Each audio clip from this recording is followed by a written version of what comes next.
What's up, everybody? Tweeting coming at you today with another Marvel Crisis Protocol video, and this time we're going to talk about Adepticon. This is the second part video that I was going to do like a week and a half ago, and I'm sorry, guys. I'm not going to lie. I've been a little lazy when it comes to these videos, and we're going to finish this up here. This will be the last part of the video. We're just going to talk about my overall experience with Adepticon and what I liked, what I didn't like, and all that, and what happened to me at the World Championships for the Marvel Crisis Protocol tournament. If you guys don't know, I played on Thursday. There was 2 heats to do. It was Thursday and Friday, and I played on the Thursday heat, and we'll talk about that in a second. And we do have a world champion for Marvel Crisis Protocol, and congratulations to Mike DeLuca.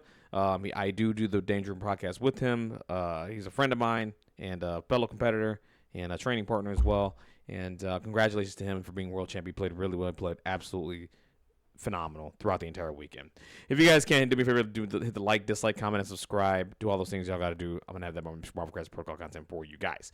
All right. So first off, let's go over Adepticon, how I feel about it overall. It was really cool to have it here in my hometown of Milwaukee, Wisconsin. It felt good to actually drive to a convention for once that I go to, that I don't have to stay in a hotel or anything like that. So it was really good. And it being at the Baird Center was really cool. They've made a ton of additions to the Baird Center over the past couple of years, and there's a whole bunch of things to do around downtown now, compared to where it was like 10 years ago. So they picked a really good location. It was absolutely fantastic. They knocked it out of the park. The event had so much to do, right? There was so many booths, and it felt more spacious this year, I would like to say. It felt a lot more spacious, and that's weird because I felt like the one in Schaumburg was pretty big too. It's a nice big convention center. But the one thing that I was annoyed with, it actually wasn't annoyed with. I'm annoyed with both, like in Schaumburg and in Milwaukee. So I know is the parking. I'm just gonna talk about that right now. One of my cons was the parking for Adepticon. It was miserable. It's 25. It was like $25 a day to do. I think you pay for like a weekend pass. I'm gonna do that next year. When it comes to Milwaukee, and I could park right next to the Baird Center and be okay. But at least in Schaumburg, I didn't have to pay for parking, but it was so crammed and it is what they need to figure out the parking situation. Is where I'm at. If they could figure that out, that'd be the event would be like a 15 out of 10, right? The event was already a 10 out of 10 for me. Didn't hate anything about it. It was just the parking.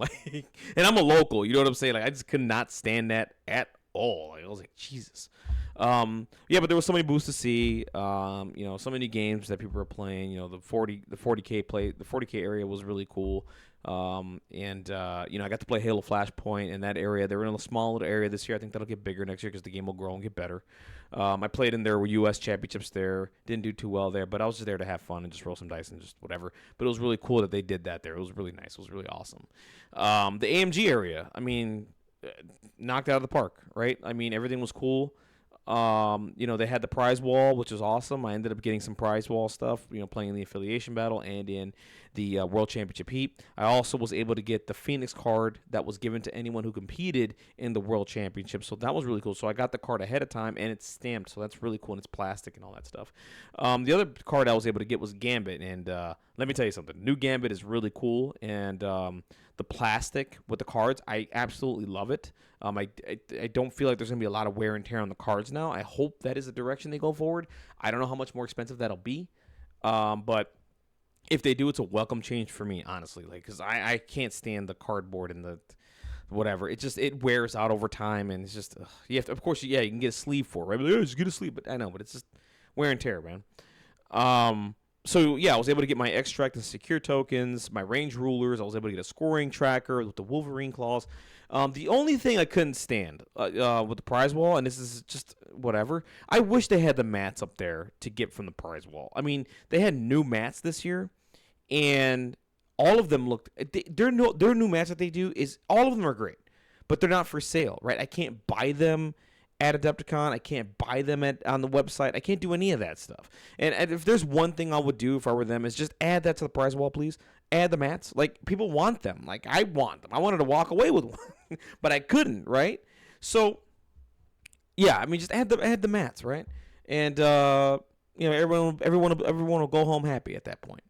But all the events that you could do were cool. The affiliation battles, the team tournament.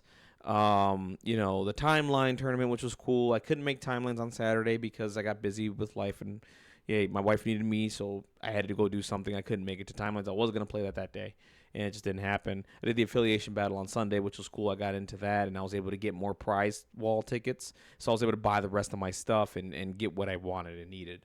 Most importantly, the Gambit card, because dude, Gambit's crazy.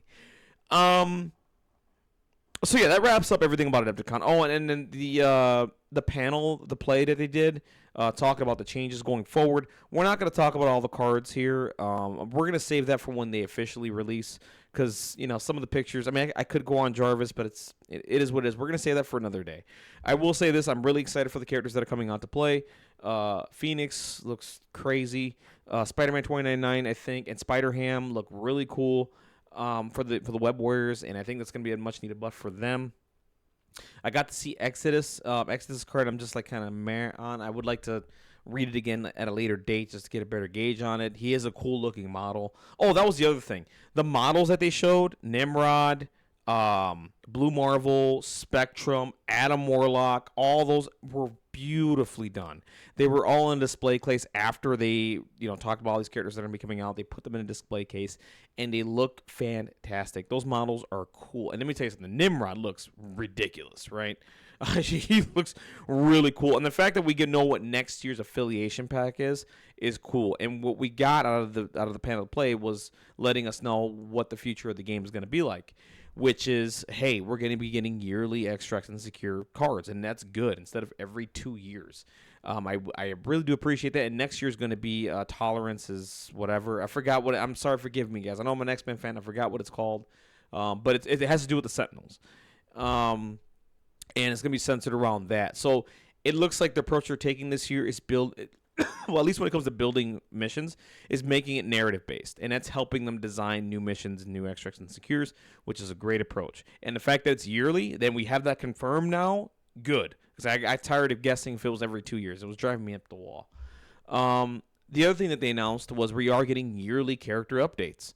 So we're getting one in May. And right now we know of 2. I think that they did a podcast and they talked about 2 characters. We know Gambit's getting adjusted, but they listed other 2 characters, which is Colossus and I believe Toad. I think Toad's getting nerfed. I think his health's going down to 4-4.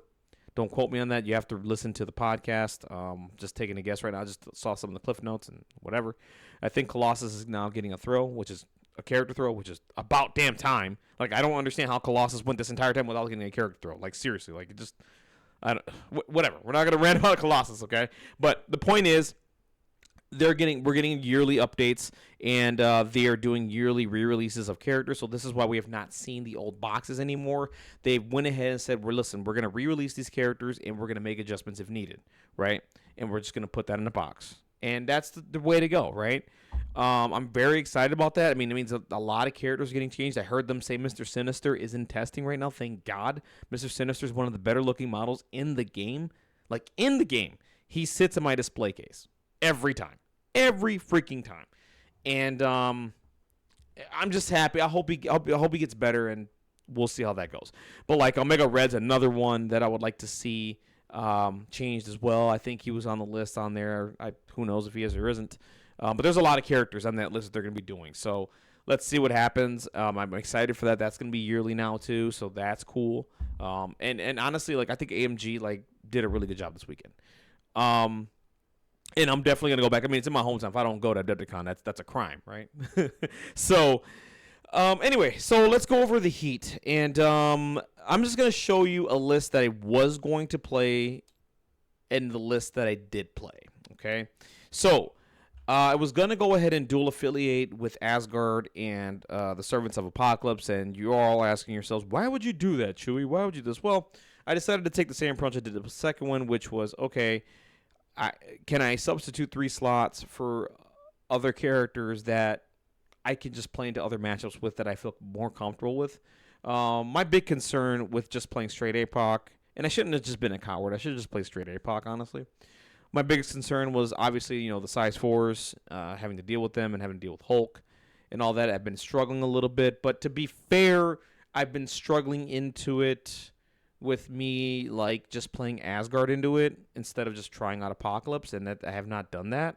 and that's my fault through my practice games because I'm afraid of the matchups when it comes to the size 4 chuckers, and that's my fault. I should have been more confident in my playstyle, and I should have been more confident in my Apocalypse games that I've been playing, and just playing the affiliation straight out and just whatever. I mean, Ben did that, got second, right? And he played into unfavorable matchups too, and he did well, and he got second. So I should have just went and done that. Not to say I would have got second, but I guarantee you I do a lot better in the tournament, to be honest with you. So I was going to do an Asgard splash with Bill, Jane, and Thor just to deal with the size 4s, just to throw them all over the place and just play an Asgard game, basically. And the rest of the APOC team, I mean, I'm pretty sure you guys know. I mean, it's Apocalypse, Beast, Colossus, Deadpool, Psylocke, Blob. So the cuts I would have had to make were like Magic, Wolverine, and there's one more that's not in my, it doesn't matter. The third slot really doesn't matter. Like, I would have just cut those 3 just to fit those in, and that was it. And the extracts, I mean, the secures I would have played would have been Intrusions, Emkron, and Wedding Party, which this is a mistake. You do not want to play that with into Midnight Suns or into, like, like teams like that. Like, I can go on and on. You don't need to play this. Virus, Montesi, Unexpected Wedding, oh my God, I cannot say that. I can't say that at all. Unexpected Guests, Crash Royal Wedding. And Brace for Impact, Fastball Special, Immortal Servants, Indomitable, Odin's Blessing, Sign of Construct, Rainbow Bridge, Recal, Survival, and Warpath. The changes I would have made would have been I would have added Sabretooth to the list. I was testing him, and I have been testing him with Apocalypse. I still think he's under the curve, but he has some unique play patterns that I've been liking so far. And I think you could put him in the list now and try him out. I would have played Happy Birthday Runt as well. Happy Birthday Runt is a really good extract card. I don't think Ben was playing that card in his APOC list, so if he's listening to this, I definitely try that card out, dog. That card is really good. That card is really, really good. And I would have had Weapon X program in here. I would have made some room somehow. I made it work. But this would have been the list, right? And that's not the list I played, so let's just move on with that. Let's go to this. This is what I played. I played a Asgard Cabal list, and let me tell you something. Red Skull 3 is insane. I've had a few practice games with him. He is insane. He's just the amount of things that he could do with his stupid superpower here towards the bottom. When this character spends power to make an attack action or uses a superpower, he may use the superpower from another allied character within 3. This thing is insane. Okay, and it's not once per turn. So you can let your mind, like, if you have an imagination of what you could do with this, and like just keep the amount, and just save power from Red Skull, it's insane. Like, he's just really good, and his leadership is insane. He can just pop off with anyone and just do crazy things. So again, I mixed this with Asgard because Loki 1 is both, so it was easy to fit in the Jane Thor 1 combination here. Also, you could just splash like one of these 2 characters in for the Cabal, and you would do really, really well. I mean, just popping critical failure results are great. I would honestly take Jane over Thor 1 because Jane does have built-in rerolls that you could do, and you can combo that with Baron Zemo as well. So you can go on the bubble, get a reroll there, get a reroll from her, and then you can go and spend a power to pop crits. She should be dropping characters like flies, basically. What this is the whole point. And I brought in Dracula. He's pretty cute. Like, he's cool with Cabal. I mean, he's just a fine character. I think he's really good, but it's just whatever. Bob is just Cabal, and he's just great. You just launch the rocket, dark rain somebody, and kill someone. It's cool. Mystique was like my surprise splash in Cabal. She turns off reactive. So, if you want to drop a character that wants to recal or wants to, I don't know, brace for impact when you destroy a terrain feature, because you can destroy a terrain feature size 3 or less, and they have to make a collision test on it. They can't brace for impact it, just to let you know. So yeah, I mean, this would have been the list here, and the secures would have been Deadline, Deadly Meteors. Actually, this is what I took. I'm an idiot. Deadline, this. No, I did not take Deadline. It doesn't matter. Just forget this. I did not take this, by the way. The extracts I did take. I believe this is what I took. And Intrusions was there, and Meteors was there, because I think Cabal and Asgard play really well on it. And the cards were Brace for Impact, Cosmic Obliteration, Dark Rain. Now, I forgot to bring this card with me. I don't know what I put in here instead. I don't remember, so don't quote me. You can go to my list on Longshanks.